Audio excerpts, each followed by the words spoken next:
दोस्तों, सोचो जरा, अगर कोई चालाक सियार दो ताकतवर बकरों की लड़ाई में कूद जाए तो इसका क्या परिणाम होगा। चलो देखते हैं आज की इस मजेदार कहानी में और सफर करते हैं पंचतंत्र की इस जादुई दुनिया में। बयाना, एक प्यारा सा गांव जहाँ सुबह सुबह जैसे ही सूरज निकलता था चारों तरफ रोशनी फैल जाती थी। हवा एकदम ठंडी और ताजी होती थी।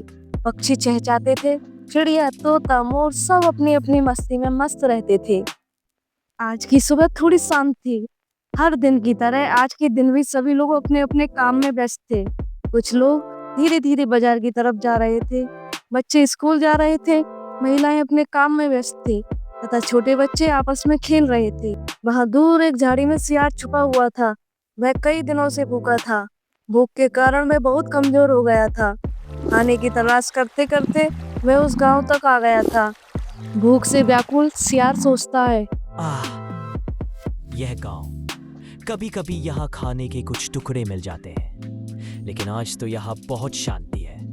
यहाँ तो मुझे खाने के लिए कुछ भी नहीं दिख रहा और मैं भूख से मरे जा रहा हूँ। यह भूख मुझसे बर्दाश्त नहीं हो रही।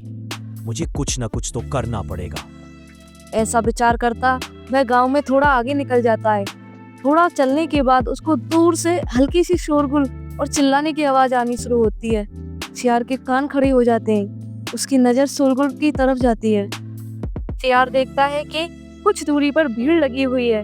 वहां पर आसपास बच्चे, बूढ़े, महिलाएं सभी लोग खड़े हुए हैं और तालियां बजा रहे हैं, जोर जोर से आवाजें कर रहे हैं। यह देखकर सियार सोचता है, ये शोर शराबा किस बात का है? चलो मैं भी देखता हूँ।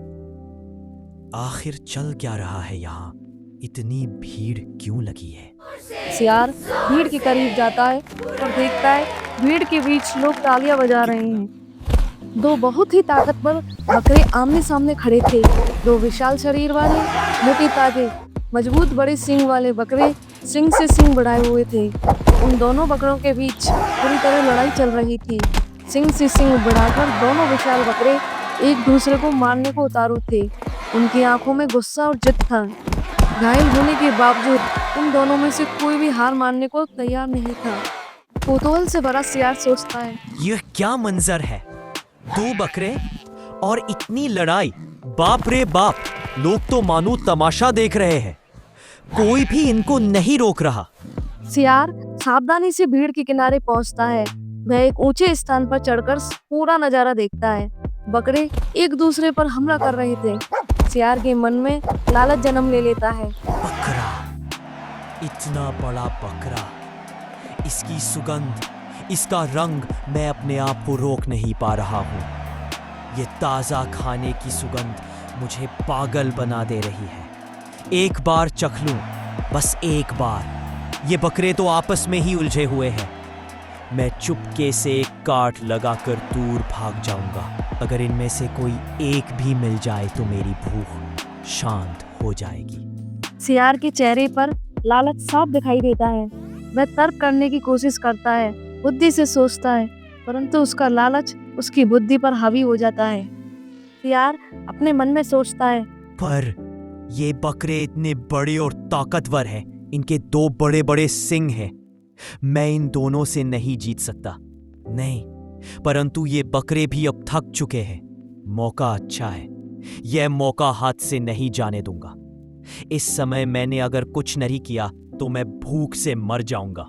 मुझे कुछ ना कुछ तो करना पड़ेगा। कैसे भी करके मुझे इन दोनों में से किसी एक को मारना पड़ेगा, तभी मेरी भूख शांत होगी। ऐसा विचार करके सियार अपने फैसले पर अड़ा रहता है। सियार एक झटके में झाड़ियों से निकलता है और बिना किसी रणनीति के सीधा लड़ते हुए बकरों पर टूट पड़ता है। सियार एक बकरे की टांग पर काटने की कोशिश करता है। अभी दोनों बकरों का केवल एक ही लक्ष्य होता है, सियार को हराना, जिसके लिए वे दोनों मिलकर सियार से लड़ाई करते हैं। एक बकरा सियार पर अपने सींगों से वार करता है, दूसरा उसे जोरदार ठोकर मारता है। बकरा सियार की टांग को पकड़कर जोर से खींचता है। सियार एक बार फिर से अपने सींगों से वार करता है। दूसरा उसे जोरदार ठोकर मारता है। बकरा सियार की टांग को पकड़कर जोरदार ठोकर मारता है। दूसरा उसे जोरदार ठोकर मारता है। बकरा सियार की टांग को पकड़कर उसको एक तरफ फेंक देते हैं और अपनी सीनों से वार करते हैं, जिससे उसके शरीर पर बहुत सारे घाव हो जाते हैं और उनमें से खून निकलने लगता है। सियार बचने की कोशिश करता है, लेकिन वह दोनों ताकतवर जानवरों का मुकाबला नहीं कर पाता है। धूल और खून में सना हुआ सियार जोरदार चीखता है। सियार जमीन पर लुढ़क जाता है और कराह उठता है। बकरे, जो अपना गुस्सा निकालने के बाद एक दूसरे की ओर देखते हैं और थके हुए से अलग हो जाते हैं। सियार आह भरते हुए और दर्द से कराहता हुआ बोलता है, आह, ये सब क्या हो गया? मैं तो बस अपनी भूख शांत करना चाहता था। इस लालच ने मेरी हालत खराब कर दी। सियार को अपनी गलती का एहसास होता है कि उसने बिना सोचे समझे निर्णय लेकर जीवन की सबसे बड़ी गलती की है। सियार अपने जीवन का सबसे बड़ा सबक लेकर घायल अवस्था में लंगड़ाता हुआ जंगल की ओर भाग जाता है। दोस्तों, पंचतंत्र की इस कहानी से हमें 3 महत्वपूर्ण सीख मिलती है। नंबर 1, लालच बुरी बात है। अगर हम जरूरत से ज्यादा लालच करेंगे तो अंत में हमको ही नुकसान होता है। नंबर 2, हमेशा समझदारी से काम लेना चाहिए। बिना सोचे समझे जल्दबाजी में किया गया काम हमको ही हानि देता है। नंबर 3, दूसरों की लड़ाई में कभी भी नहीं कूदना चाहिए।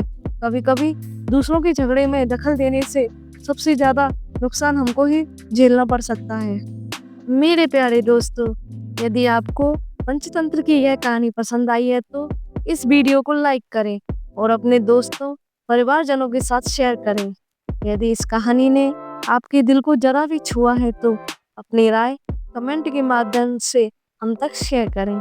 ऐसी ही प्रेरणादायक कहानी सुनने के लिए हमारे चैनल कुकी टेल्स को सब्सक्राइब करें।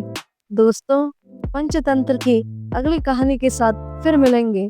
आपकी भागीदारी और प्यार का इंतजार रहेगा। तब तक खुश रहिए, कहानी की दुनियाओं में खोए रहिए।